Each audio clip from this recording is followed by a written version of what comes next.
stocks I'm buying October 2018 edition. Welcome in, guys. This is my favorite series on the entire channel. I share each and every month the 3 stocks I am planning on buying in the upcoming month. The upcoming month being October 2018. And not just going into the stocks I'm buying, but also going into detail on why I am buying these particular stocks, the reasoning behind it. So I hope you guys really enjoy this as always. 2 things I want to get into here before we get into the 3 stocks I'm planning on buying in the month of October 2018. And those 2 things are, the first is you got to understand what type of investor I am. I am a long-term investor in companies. These videos get a lot of views. I know last month's video did 50,000 views, and a lot of people come across these videos who have never maybe seen one of my videos or don't understand what type of investor I am. I'm more of a value investor. I invest for the long term. I'm planning on hopefully making thousands, tens of thousands, or hundreds of thousands of dollars in these positions over the coming years, depending on how big I build them, okay? So it's not like I'm just trying to trade it tomorrow and maybe make 10 bucks on these stocks, okay? These are long-term positions that I plan on building up and making into massive positions and maybe have already started building into, okay? By the way, one of these stocks is non-tech, the other 2 are tech. One of these companies is a massive company that so many of you guys are gonna know. And then the 2 are much more under the radar type companies that not a lot of people know about. So I hope you guys really enjoy this. And by the way, if you wanna come to my Building Wealth Conference, that's going down in about 2 months, guys. It's going down right here in my city, Las Vegas, Nevada. It's going to be an unbelievable day. You need to come to that conference if you care about building a serious personal brand. I'm going to be giving you my best tips out there as far as personal branding goes. It's also going to be a huge stock market investor type conference, okay? Focusing on a lot of trends going into 2019. And then if you want to build a real estate investing portfolio, Graham Stephan's going to be going into detail, several hours on how you can actually do that. It's a full day with myself and Graham Stephan. It should be absolutely phenomenal. That's the first link down there in the description. And with that being said, guys, let's go ahead and get into this. Alrighty, guys, the first stock of the 3 I plan on buying in the month of October 2018 is a stock I've already been buying for the last, let's say, 5 to 6 months, and I plan to continue to buy these shares because I believe they are significantly undervalued, and that is a great company named Toll Brothers, ticker symbol TOL, all right? Let's go through the full bullish case on why I believe so much in this company over the next few years and why I believe I'll do very, very well on my position, okay? If you don't know Toll Brothers, they are a luxury home builder. And the beautiful thing about being a luxury home builder is they almost have no real direct competition. Because they're in the luxury space, that we're talking the average home Toll Brothers sells is around $900,000, okay? Because they're in the luxury space, the majority of other big companies that are home builders all kind of do like the middle class stuff, okay? They compete in the middle class. Most home builders, the average home they build is between $300,000 and $400,000. Toll Brothers is, like I said, around $900,000 the average Toll Brothers home, okay? This means they almost have no real direct competition. They have some regional players, they have some players that are just in a state that they have to compete against, but those are generally very, very small companies, so they don't have the scale that a Toll Brothers has. Toll Brothers has massive scale because it's a nationwide home builder who builds a lot of homes each year, okay, at these high price points. So it's a beautiful business model when you can compete on something that's kind of on the high end and you really don't have any real direct competition, which Toll Brothers honestly doesn't. They just have a bunch of little players who are, trying to build, 5, 10, 15 homes a year when Toll Brothers is out there building thousands of homes a year. So it's a beautiful, beautiful thing. You don't have many business models where you have no major direct competitor. Toll Brothers is in that type of situation, okay? This is a company that has a forward PE on it right now of 6.99, okay? As of right now, as of recording this video, their forward P is under 7. That is like a joke with this company. It's fine if it's a company, that things are going to get much worse for the company and, the company's just going to go down the tubes. That's fine if a company like that is at a forward P of 7. But when I look at Toll Brothers, I actually see a strengthening environment for Toll Brothers, not a situation where this company, earnings are going to get much worse, okay? Why do I see a strengthening environment for Toll Brothers, all right? The first thing is we have a very strong economy and it's getting stronger as of right now, okay? When you have a very strong economy, you have very strong housing, okay? When people are making more money out there, when they're feeling more confident about their job, when they're feeling more confident about the overall economy, they generally want to move to a nicer home. They generally want to go ahead and level up, okay? So maybe they're in a middle class home, $400,000 type home, maybe $500,000 type home. They feel pretty confident. They're making an extra $10,000 this year, $20,000, $30,000. $600,000, maybe they want to jump up to a $700,000 house or $800,000 house, okay? That's just the way it works in a strong economic environment. You have a lot more confidence out there and you have stronger housing, all right?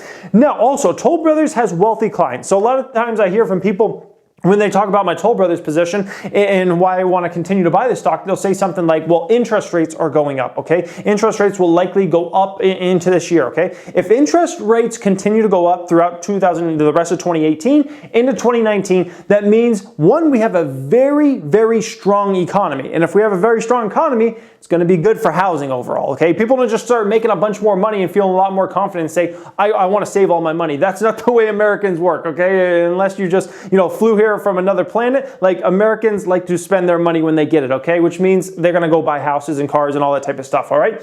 But the great thing for Toll Brothers, they have wealthy clients, which means if an interest rate goes up on a 0.25% or 0.5%, when you're a millionaire already, it really doesn't matter in the end, okay? If your mortgage, if you even take out a mortgage, remember, Toll Brothers, around 25% of their clientele pays a house off cash, okay? $1 million house, cash. They don't even worry about a loan. But let's say they do get a loan. A wealthy client that has $5 million in a bank or $10 million in a bank, a Toll Brothers type customer, right? If interest rates go up 0.5% or 1%, it doesn't really matter to these type of people in the end, okay? It's just a couple hundred extra dollars out of their pocket. Whereas if you're a middle class home builder, then you do have to kind of worry about some of these type of things, okay? So it's different clientele than what the average home builder is worried about, all right?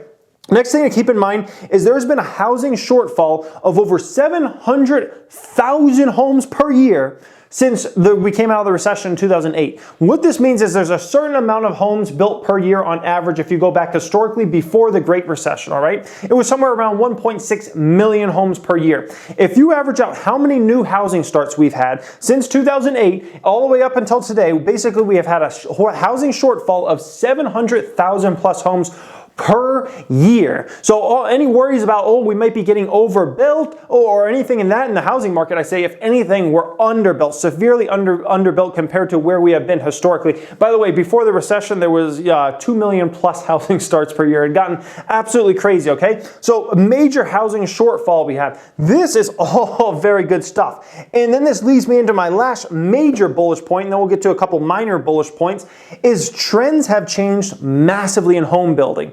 And I'm not just talking about countertops and cabinets and flooring and those type of things, okay? The type of cosmetic things that honestly you go to Home Depot and design some new stuff, okay? I'm talking about home layouts have changed massively. As someone that used to be in the real estate business, used to have a real estate marketing company, I'd be in homes all the time. And the thing I noticed is how much trends have changed in the structural build of homes, basically prior to 2008 versus the newer type homes that have come out in the last 5 or 10 years.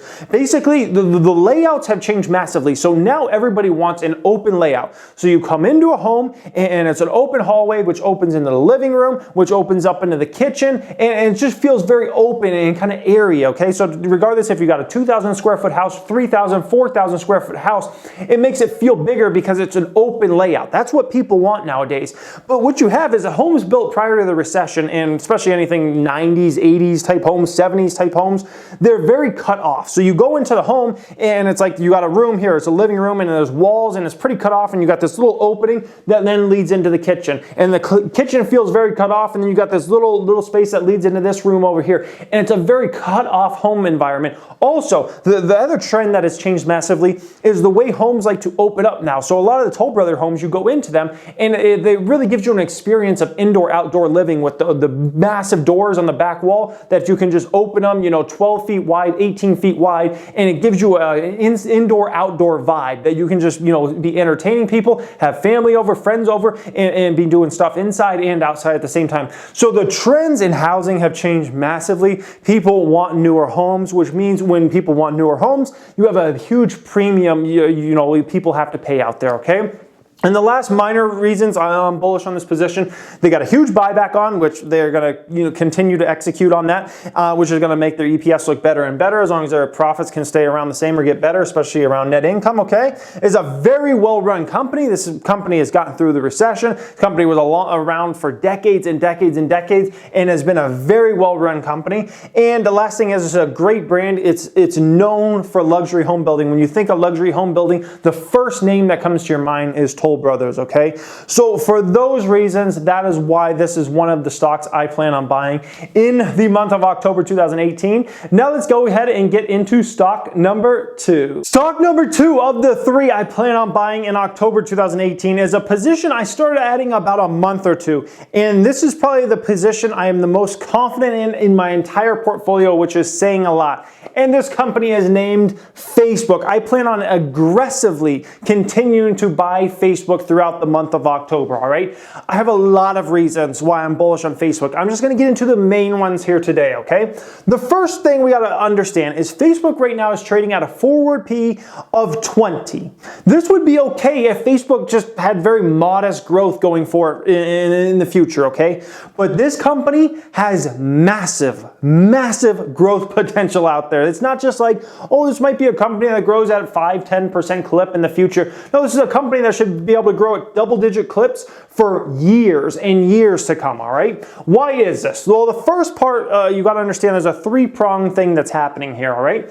More businesses are going to be doing ads on Facebook throughout 2019 and going forward that have never even done Facebook ads. You got to understand there's still a massive portion of businesses out there. I'm especially talking about small businesses and mid-sized businesses that have never even ran a Facebook ad before. Anything on anything that Facebook owns has never ran a social ad of any kind. Instagram, Facebook, anything across the board. You're going to have a lot more businesses realizing the type of opportunity there is if you're advertising successfully on these platforms versus advertising on the traditional platforms, okay? Where a lot of these older businesses have been, advertising newspapers and radios and television and stuff that, people just aren't seeing, okay? So you're going to have more and more businesses coming on doing ads for the first time. Then on top of that, you're going to have a lot more budget deployed. So you've had a lot of big companies, I'm talking big corporations that I'm talking have billions of dollars or tens of billions of dollars in ad budget to spend per year. You've had a lot of these type of companies that have came over to the platform and spent a little money so far, okay? Kind of learned it and whatnot, but are still spending the majority of their money on television advertising. Television advertising is really, really stupid, okay? Here are the reasons why television advertising is very stupid. One, almost no one sees the commercials, okay? If a commercial comes on, people skip the commercial. If they have to watch a commercial, they don't even watch it. They generally pick up their iPad or their laptop or their phone and they start surfing on their phone, so they never even see the commercial, all right? Also, television commercials, you can't target specifically, okay? You can't target, if you want to target 20 to 30-year-olds, you can't do that on television, okay? You can maybe hope that you hit a program that hits 20 to 30-year-olds, but there's no way of making sure, okay? Facebook and the socials out there, they know your age, okay? Because you've given them that information. So they know where you live. They know your zip code. They know you like these type of activities. There's so much more benefit to advertising on a social platform that knows a massive amount on you versus advertising on a Sunday night football game where who knows who your viewer is out there, okay? They could live who knows where, who knows what age bracket they're in, who knows what gender they are, or anything like that, okay? So more ad budget is going to be coming from these big companies in a massive way over the next few years. They're going to take that away from their traditional ways, which aren't getting them any results, television, radio, print ads, and things like that, which aren't doing anything for them, okay? So when you have those two things, more businesses coming on, you have a bigger budgets coming over, you end up having ad rates get pushed up and pushed up.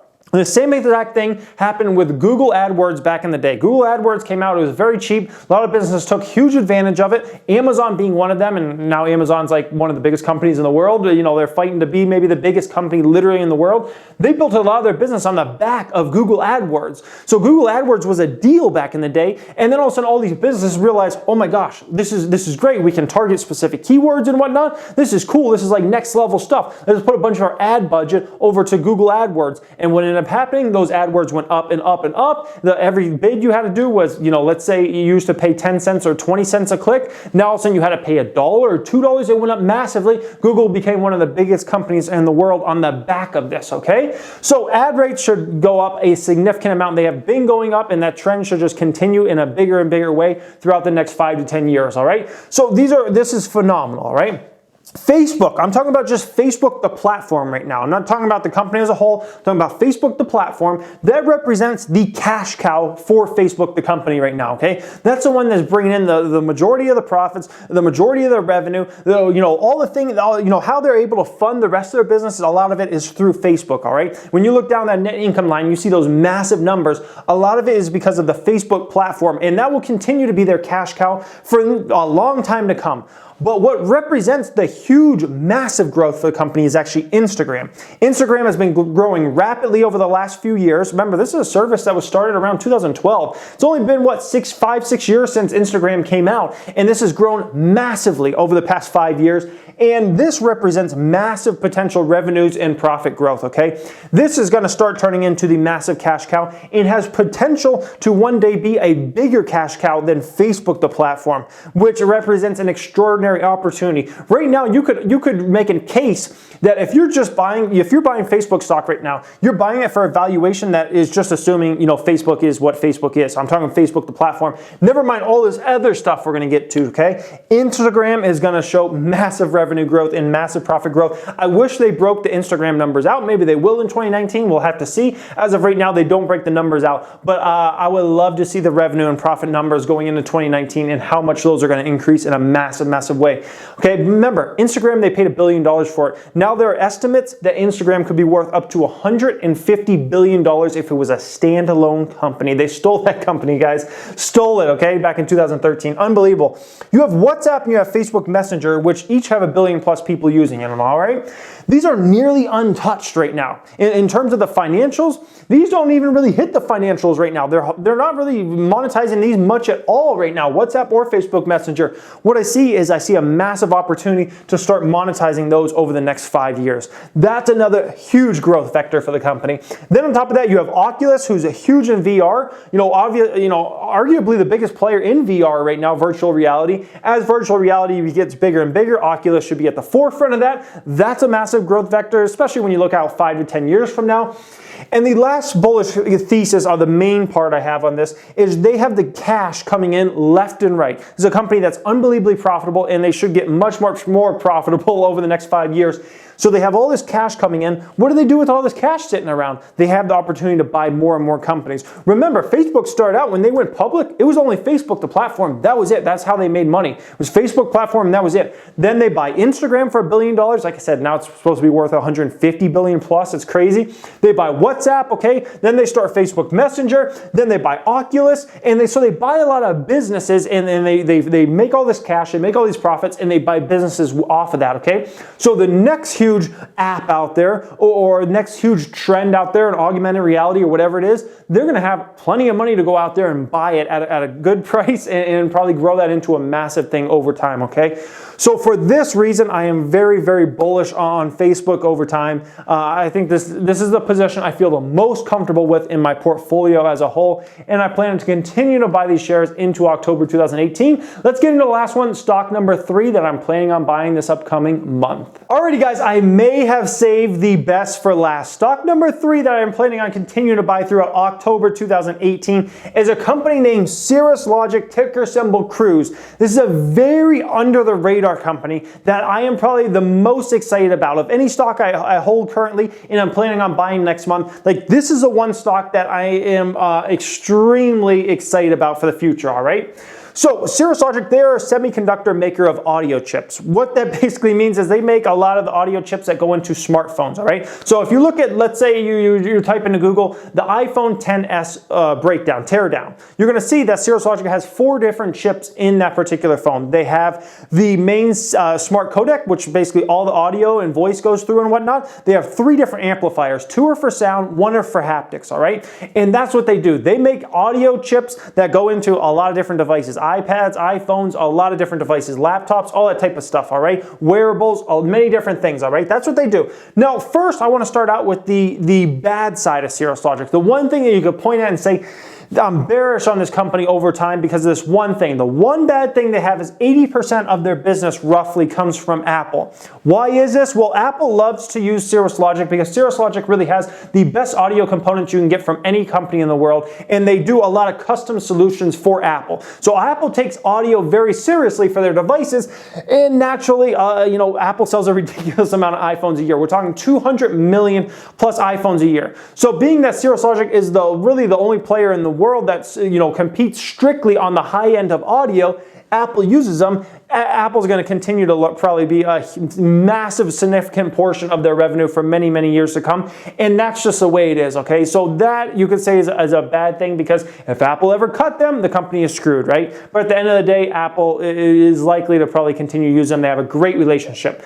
The reason I am so excited about this stock, and the reason I'm probably more excited about this stock than any stock in my portfolio, is because the world is coming to Cruise. The world is coming to Cirrus Logic. Why is this? Voice interface is becoming a massive thing where we expect to be able to talk to all their devices. You saw Amazon just came out with products this past week. Alexa enabled microwaves and toasters and everything. Almost everything in the world you're going to start expecting to be able to speak to it, all right? Cameras now, people expect to be able to say, turn on, start recording, stop recording, things like that. Everything across the board, people are expecting to start to talk to it. Remote controls, all this type of stuff. Voice interface, and who's a massive player in this space? Cirrus Logic, all right? The world is coming to Cirrus Logic. Voice authentication. So, there's a lot of reasons why you wouldn't want someone to be able to talk to something, right? Let's say you want to, let's say you have a garage door opener and you have your kid coming home from school and they could have a passcode for it, or they could just say, open the garage door, right? And it opens the garage door. That's not cool if just anybody's voice could say that. But if it can authenticate that that's your kid's voice, that becomes special, okay? Same thing with your phone. Your phone's laying over there, and if you say, hey phone, read me my email I just got in, that's not cool if anybody can do that, right? And just start reading your emails. However, if it knows it's your voice specifically, if it's programmed and it understands, oh, that's Jimmy's voice over there, let me go ahead and read his email to him, that is a really cool thing. Voice authentication is going to be a massive growth vector for Cirrus Logic over the next 5 to 10 years, and they should be arguably the best player in that space, all right? Amplifiers. There are more and more amp chips coming into smartphones and everything across the board for stronger sound. And we've seen Apple, used to only use really one amplifier in their iPhones. That was for a significant amount of time. Then all of a sudden they added 2 amplifiers. Now they have 3 amplifiers in their iPhones, okay? 2 for sound, 1 is for haptics. So now amplifiers are starting to be used for haptics and things, which basically gives you tactile feedback. So if you realize, let's say iPhone 7 is a perfect example. iPhone 7 has a home button, but it isn't actually a physical button. But when you hit it, it feels like a physical button. It gives you actual feedback like you're hitting a physical button even though you aren't. That is coming from the amplifier that is specifically designed for that. In the new Apple Watch Series 4, they're supposed to, when you turn the dial, it's supposed to actually give you feedback. That's going to likely be because of a new amplifier from Cirrus Logic. So amplifiers used for haptics to give you actual feedback is a massive growth potential out there for the company, all right? You have more microphones coming in everything across the board. Cirrus Logic's taking microphones more and more serious over the past 5 years. They're trying to get into that space bigger and bigger over time. We see, smartphones used to have 1 or 2 microphones. Now a high-end smartphone is going to have 4 to 5. And you see Alexas and everything that we expect to have voice interface. All these things are going to need microphones to pick up that voice. That's MIMS microphones. That's a huge opportunity for Cirrus Logic. And the last part why I'm so bullish on this company is Jason Rode. Jason Rode took this company from a completely irrelevant company that did $170 million roughly in revenue per year, which is still a lot of money in the grand scheme of things, but in public companies, 170 mil is nothing. You're irrelevant, okay? Has now taken this to be a company that's doing $1.5 billion plus in revenue. He's basically around 10x the company in less than a decade. It's been unbelievable what he's done. The vision he's created for the company and the focus they have to have Apple as a massive customer is a big, big thing thing, guys. He's done so well with this company, and I have a lot of faith in him because of his track record in building this company bigger and bigger and bigger. Used to be a company that was a $4 or $5 stock, all right? That's where that company used to be before Jason Rode got there. So these are the 3 stocks I'm planning on buying in October 2018. Let me know what stocks you guys are planning on buying. By the way, if you want to come to my conference, don't forget that's the first link down there in the description. If you love keeping up with stock market news, make sure you follow me on Instagram. Thank you for watching and have a great day.